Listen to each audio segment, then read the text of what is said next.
Hi friends, Mahanadi சீரியலில் இனி வரும் காலங்களில் என்னென்ன சுவாரஸ்யங்கள் நடக்க போகுதுன்னு பார்க்கலாம். தாத்தாவும் பாட்டியும் அலறி அடிச்சுட்டு ஸ்டேஷனுக்கு ஓடி வர்றாங்க.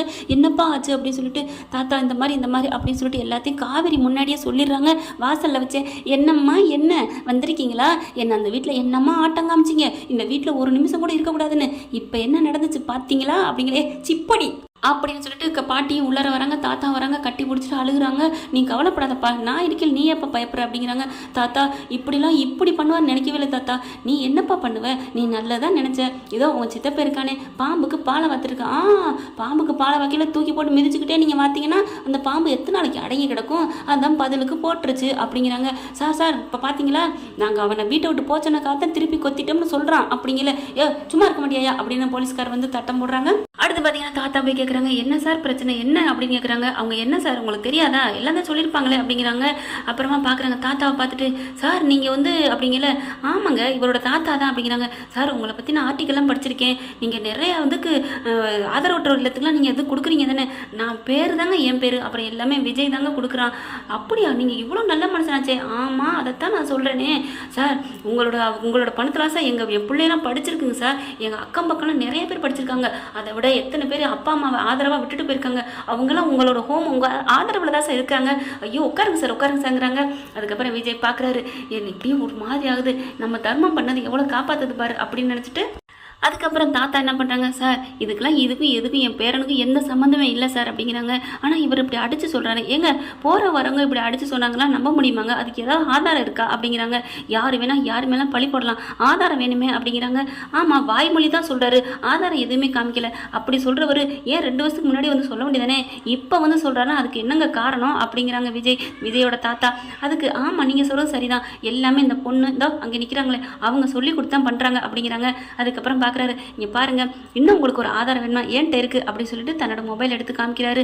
பார்த்தா அப்படியே ஆடி போகிறாங்க. அப்படியே அந்த ஆக்சிடென்ட் நடந்த இடத்துக்கு எல்லாருமே போகிறாங்க, பார்க்குறாங்க. அதில் பார்க்குறாங்க, நல்லா எல்லாமே தெரியுது. கரெக்டாக அன்புதான் போட்ட வரைக்கும் சரி கிளம்புங்கடா அப்படின்னு சொல்லிட்டு அப்படின்ட்டு போகிறாங்களா. பார்த்தீங்களா இவர் தான் எல்லாம் பண்ணுறாரு. அடுத்து பார்த்தா விஜய் வராங்க. அந்த கேமராவை நான் போயிட்டேங்க, மறுநாளே போயிட்டு அங்கே போய் எல்லாத்தையும் கலெக்ட் பண்ணிட்டேன். பார்த்தா விஜய் அழுகிறாரு, இந்த இடத்துல ஆக்சிடென்ட் நடந்துருச்சா அப்படின்னு ஓன்னு அழுகுறாங்க. வெண்ணிலான்னு சொல்லிட்டு அந்த அழுகுறாரு. பாருங்க அவர் பண்ணியிருந்தா இந்த மாதிரி அழுவா நான் என் பேரேன் அப்படிங்கிறாங்க. அப்படியே ஆமாம் அப்படிங்கிறாங்க. இதை ஏன் சார் நீங்கள் முன்னாடியே கொடுக்கல, என்னங்க பண்ணுறது, அதான் தலையெழுத்துங்கிறது, என் பொண்ணை கட்டி கொடுத்துட்டேனே, என் மருமைங்கிறதுனால இப்படி பண்ணிட்டேன், நான் என்ன பண்ணுறது அப்படிங்கிறாங்க. சே இந்த மாதிரி இவன் பண்ணிட்டானா, இவன் நான் உள்ளர தூக்கி போகிறேன், நீங்கள் கிளம்புங்க அப்படிங்கிறாங்க. சார் இல்லை சார் அப்படின்னு, இது வருஷம் ஆயிடுச்சு, அவனே ஏதோ தெரியாமல் பண்ணியிருப்பாரு அப்படிங்கல. அந்த வேலையெல்லாம் இல்லைங்க, நீங்கள் என்ன சார், நீங்கள் நல்லவர் வல்லவர் தர்மம் பண்ணுறவர் தான், அதுக்காக சட்டம்னு ஒன்று இருக்குல்ல, இதை இந்த மாதிரி ஒரு பாதகத்தை செயல் பண்ணியிருக்காங்க, நாங்கள் எப்படி விட முடியும். அங்கே பாருங்க பாவம் அந்த பொண்ணு பண்ணுறது வேணால் தப்பாக இருக்கலாம், ஆனால் அவங்க அப்பா அம்மா எல்லாத்துக்கு நிற்கிது, அதுக்கு உங்கள் மருமையை காரணம், சும்மாலாம் விட முடியாது சார் அப்படிங்கிறாங்க. அப்படி பார்க்குறாங்க. சரி சார் நான் ஒன்றும் சொல்லலை, சட்டம் என்ன செய்யணுமோ நீங்கள் என்ன பண்ணணுமோ அது பிரகாரம் பண்ணுங்க சார், நான் ஒன்றும் சொல்லலை அப்படிங்கிறாங்க. அதுக்கப்புறம் என்ன சார் என்ன நடக்குது அப்படிங்கிற மாதிரி வர்றாரு பாசையோ, உங்களை தான் இங்கே வரவே வேணாம்னு சொல்லிட்டோம்ல, இரும்பு அடிக்கிற இடத்துல கொசுக்கு என்னையா வேலை, ஓடுங்கயா அப்படிங்கிறாங்க. சிரிக்கிறாங்க காவேரி விஜய். எதுக்குங்க நீங்கள் சிரிக்கிறீங்க, இல்லை அவங்களோட பட்டப்பேர் உங்களுக்கு எப்படி தெரியும் அதுதான் அப்படிங்கிறாங்க. என்னது அவங்க பட்டப்பேர் கொசுவா, ஆமாம் நாங்கள் வச்ச பேர் அப்படிங்கிறாங்க. சும்மா இருங்கயா அப்படிங்கிறாங்க. அதுக்கப்புறம் அன்பு பார்க்குறாரு, என்னம்மாமா என்ன பண்ணி வச்சிருக்கீங்க அப்படிங்கல. ஒன்றும் சொல்லலை மாப்பிள்ள, உண்மையை சொன்னேன் மாப்பிள்ள, உண்மையை சொன்னேன் அப்படிங்கிறாங்க. உண்மையை சொன்னீங்களா, என்ன உண்மை அப்படிங்கிற தன்னோட மொபைலை காமிக்கிறாங்க. பார்த்தோன்னு அள்ளு விடுது. மாமா நீலாம் ஒரு மாமாவா, ஒரு மக வாழ்க்கை போயின்னு நினைக்கல, என் மக வாழ்க்கை போய் தான் 30 வருஷத்துக்கு மேலே ஆச்சே, நீ தான் அன்னைக்கு குழி தோண்டி புதைச்சிட்டியே, இனி என்ன அப்படிங்கிறாங்க. இதை மாமா என்ன மாமா இதை முன்னாடியே என்கிட்ட காமிச்சிருந்தீங்கன்னா நான் சும்மா சொன்னேன்னு கேஸை வாபஸ் வாங்கியிருப்பேனே, இப்போ அந்த தோலை உரிக்க போகிறானே அந்த போலீஸ்காரன், ஐயோ போலீஸ் ஸ்டேஷனில் வந்து மரியாதை பேசணும், போலீஸ்காரர் அப்படி சொல்லணும், அவர் உண்மையானவர் அதுலேயும் அப்படிங்கிற நீ மதிப்பு கொடுக்கணும் அப்படிங்கிறாங்க.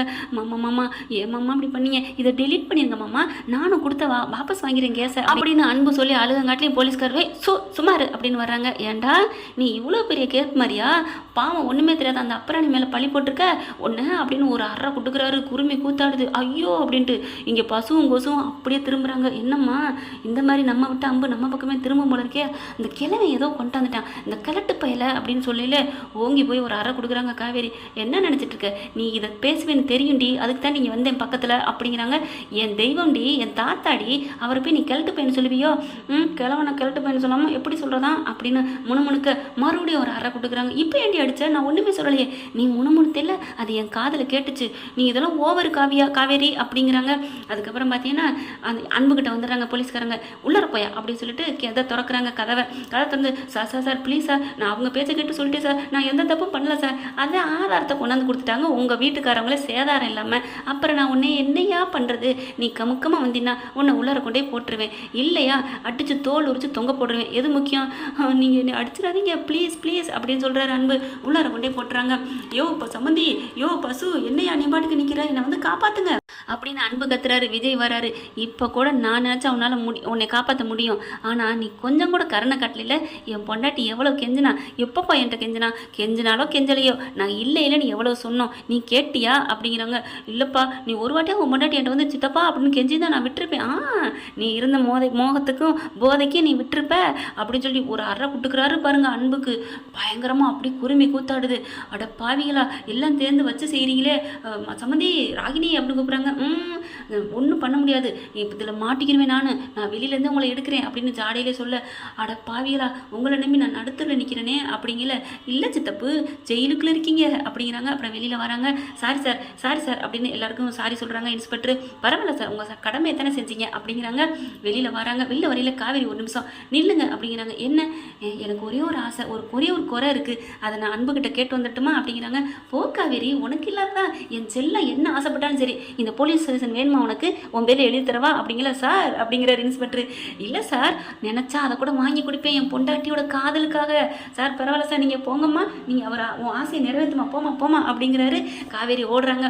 உள்ளர போயிட்டு அன்பு கதை கொஞ்சம் திறந்து விடுங்களா, அங்கே கதவை திறக்கிறாங்க.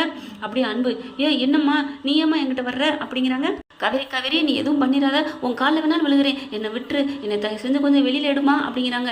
ஏண்டா என் பிள்ளைய போலீஸ் ஸ்டேஷன் முத வர வச்சுட்டே இல்லை அப்படிங்கிறாங்க. போலீஸ் ஸ்டேஷன் பிள்ளையா? என்ன புருஷனை போய் பிள்ளைங்கிறான்? ஓ, அந்தளவுக்கு டீப்பு காதல் போல இருக்கு அப்படின்னு அன்பு நினைக்கிறாங்க. ஆனால் காவேரி சொல்கிறது தான் வயிற்றுக்குள்ள இருக்க குழந்தைய, இது முட்டாளுக்கு தெரியாது இல்லையா? அப்படியே கிட்டக்க வராங்க. எல்லாருமே பார்க்குறாங்க. என்ன உங்கள் பொண்டாட்டி பின்னாடி உங்கள் மிஸ்ஸஸ் அப்படியே போயிட்டே இருக்கிறாங்க. ஏன்னா அவங்க நாகரிகமாக தானே கேட்பாங்க போலீஸ்காரவங்க. என்ன பண்ண போகிறா காவேரி? எது பண்ணாலும் ஒரு காவியம் படைக்கும், என்ன பண்ணான்னு பார்ப்போம் அப்படிங்கல. அப்படியே கிட்டக்க போகிறாங்களா, அப்படியே கையை ஓங்கி ஒரு அறை குட்டுக்கிறாங்க பலார்னு. அன்பு அப்படியே குருமி கூத்தாடுது. இந்த மாதிரி பொய்யா அடுத்தவங்க வாழ்க்கையில் விளாண்டேன்னு வைவேன். இப்போ நான் அடி கொடுத்தது என் புருஷனை உள்ளே வச்சதுக்காண்டி இல்லைடா, ஒரு அப்பாவி பொண்ணை வீட்டோட அனுப்புனப்பாரு அதுக்காக அப்படின்னு சொல்லி ஓங்கி அறை கொடுக்குறாங்க. அந்த பொண்ணுக்கு நீ ஏமா வக்காலத்து வாங்குற? அந்த பொண்ணு தான் உன் புருஷன் வாழ்க்கையை கேட்டுக்கிட்டு இருக்காளே, அது கேட்காம போகிறா. ஆனால் நீ பண்ணது பெரிய மகா தப்பு தெரியுமா? ஆனாலும் நான் அப்படி பண்ணதுனால உனக்கு ஓம் புருஷன் விஜய் கிடைச்சான், அதுக்கு நீ என்னை வெயிலில் எடுக்கணும், பாராட்டணும். அடிச்சே நோய்வேன் அப்படின்னு ஓடி ஒளிகிறார் அன்பு. அதுக்கப்புறம் வெளியில் வராங்க. அப்பா அப்படின்னு கையை அப்படி ஊதிட்டே வர்றாங்க. காவேரி என்னம்மா அப்படி பண்ணிட்ட, சொல்லியிருந்தா நான் ஒரு கம்பு எடுத்து தந்திருப்பேன்ல அப்படின்னு விஜய் ஓடி வந்து கையை வாங்குறாரு. காவேரி கையை வாங்கி டக்குன்னு முத்தம் கொடுக்குறாரு. ஐயோ விடுங்க அப்படிங்கிறா. நீ சும்மா இருமா, உன் கையை என்னாச்சோ அப்படியே முத்தம் கொடுக்குறாங்க. சார் என்ன சார் இங்கே கூத்து, இது போலீஸ் ஸ்டேஷன் அப்படிங்கிறாங்க. ஏங்க போலீஸ் ஸ்டேஷனா? என் பொண்டாட்டி கையில் அடிபட்டுருக்கு, நான் சும்மா விட்டுருவேனா அப்படின்னு டக்குன்னு முத்தம் கொடுக்குறாரு. அம்மா நீ வா, ஹாஸ்பிட்டலுக்கு போய் நம்ம செஞ்சர் வச்சுக்குவோம். தாத்தா பார்க்குறாங்க. பொண்டாட்டி மேலே பாசம் இருக்கட்டும்டா, அதுக்காண்டி சும்மா அடித்ததுக்கெல்லாம் போய் வைத்தியம் பார்க்கணுங்கிறியா? ஒரு தூசி போட்டாலும் என் பொண்டாட்டி மேலே பட்டுச்சுன்னா நாங்கள் போய் வைத்தியம் பார்ப்பேன், என்ன தங்கம் அப்படிங்கிறாங்க.